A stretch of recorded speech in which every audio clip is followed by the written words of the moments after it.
What's up, everybody? Derek here, and today we are at Bass Pro Shops. You see it back there behind me.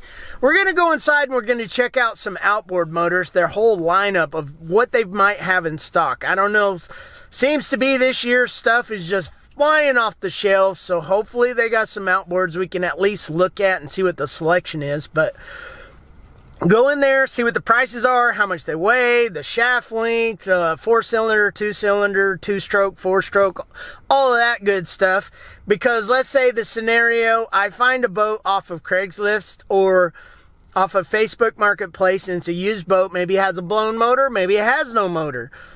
Maybe I buy a Grizzly without a motor. Maybe I just want to find a boat and put a motor on it. I don't know, but I figured I'd go look to see if you would actually save any money by buying a motor separate from the actual boat. So, would you save money? Whereas you could buy the boat and the motor. I don't know. It's just a thought I had, and I tried researching into it a little bit, and I found nothing. So, as far as videos or anything else where anybody's trying to help y'all out or help myself out with the curiosity that I got going right now, hopefully this video provides a little information to kind of clue you in on what outboards are in this place. So let's go inside Bass Pro. And I've already been over here, and I am going to be honest with these outboards. There's not much on them. I actually just talked to one of the sales associates on these outboards if he had a pricing spec sheet. And he didn't have anything.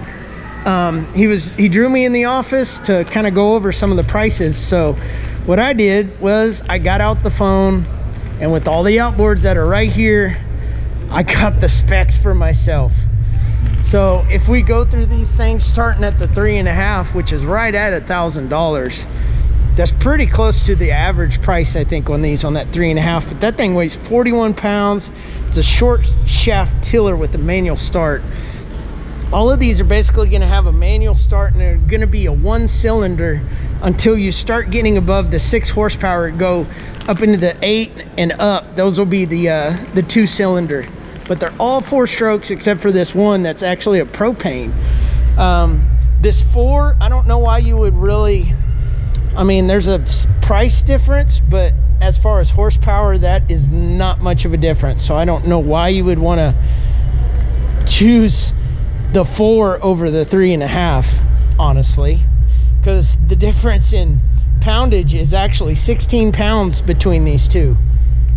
Yeah, and they've got the tanks on the top as well. So this propane one is it says around 1,600 on what I found, but all of these are basically on sale for the most part. And this one actually tanks like a grill tank, the regular kind of grill tank that you would actually use, and it'll run for 10 hours at 5,000 RPMs.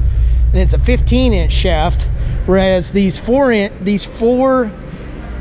a 15-inch shaft, and the 3.5 is a 15-inch shaft as well. So they're pretty much all the same. It's just a little bit of difference in horsepower and of course this propane.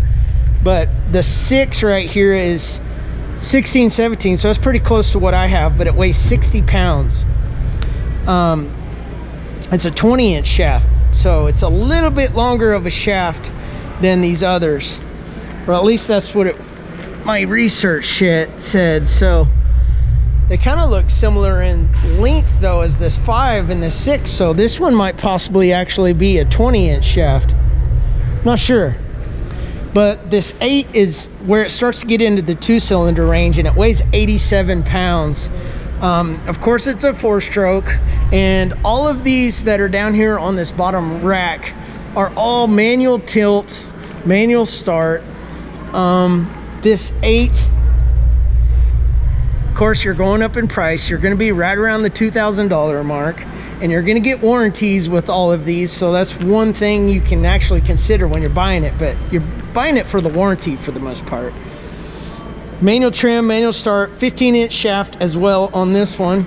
And then this 9.9 is about 2,200 as opposed to 1,900. So yeah, another $300 for the most part for 2 horsepower. Is that worth it? because if you're going to have this one, you're going up to 84 pounds, and the 8 actually weighs 87 pounds. And they have the same shaft length as what it says at 15, so I don't know. It actually looks longer than that to me. It looks like it might be a 20. This one is probably 15 if you look at that difference. So 20-inch shaft, 15-inch shaft. So you got the short shafts there. And then this 15 for $2,900. And you're basically getting 5 more horsepower. And this 15 weighs 108 pounds. So that is, yeah, a lot more poundage. You got about 25 more pounds difference between these two at $2,900, 15 horsepower. I don't know, is that worth it? It looks like it's a short shaft on that one, so a 15-inch shaft. Now, if we're to start talking about the ones that are up above, this is a 4-stroke starting out. That's a 115.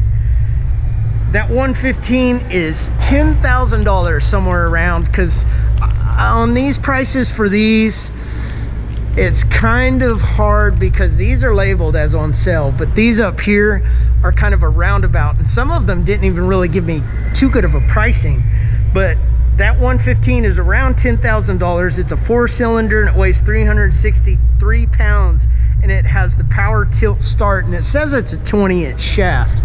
Now that Verado right there, that 200, is 475 pounds, but it's a supercharged V6 4-stroke with a 20-inch shaft, and it does have the tiller option, but that one's somewhere around $13,000 to $14,000 from what I found out. And this 300 Verado is the same thing as this 200, being supercharged V6 4-stroke, but it weighs 668 pounds. I mean, that is a monster of a motor.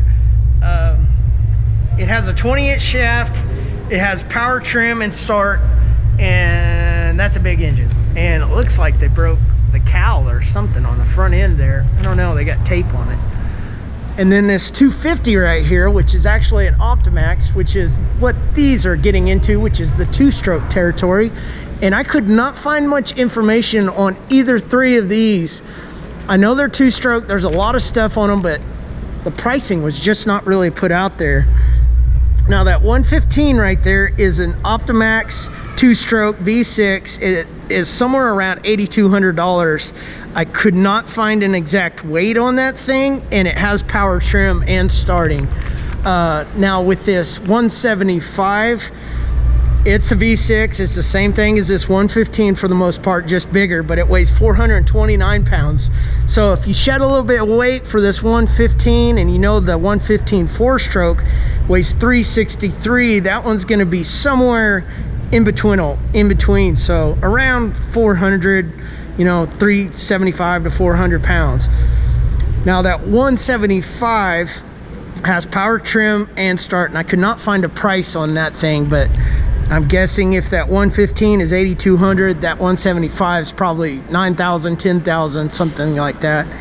The 250 Optimax is 10,000 to 14,000 that I did find on Boat Trader. I could not find a price on either 3 of these, and I couldn't find anything on the Bass Pro website either. So it's a V6 3.0, and I did not have much information with this one, but if the 175 weighs 429 and this 115 is about 400, somewhere around there, that one has to be at least 500 pounds. Whoa, what was that?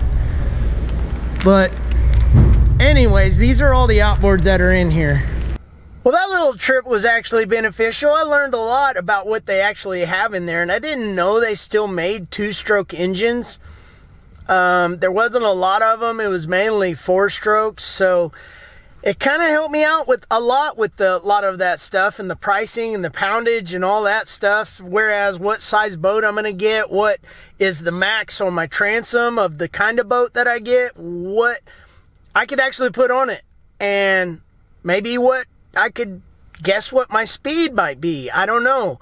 What would be the best fit for what kind of boat I've got. And now all I have to do is kind of compare with what boats that are used, or look at a newer boat that has no engine and then take the comparison between that and what a new boat would cost, and then maybe buying stuff on my own. I don't know how much money you could actually save with the accessories and stuff that you could upgrade a boat with. You could end up saving thousands of dollars probably, but I don't know. That's just my thoughts. I hope this video helped you guys out with any of the outboards and some of that stuff that's inside of there, because I didn't know how much they cost. I knew some weights kind of roughly on how much they weighed and shaft lengths and all that good stuff, but I definitely have a better idea on these outboards, and with a warranty on an outboard, that makes me feel a lot better, because you could have an older bass boat, blow it up, basically the motor, and get one of these engines, toss it on there, and you're good to go with a warranty for a lot longer. But I don't know. Let me know what you guys think in the comments section. If this is something you've done or if something you've considered, I'd love to hear from you guys. And subscribe if you haven't already. Like this video if you liked it, and I'll see you guys in the next one.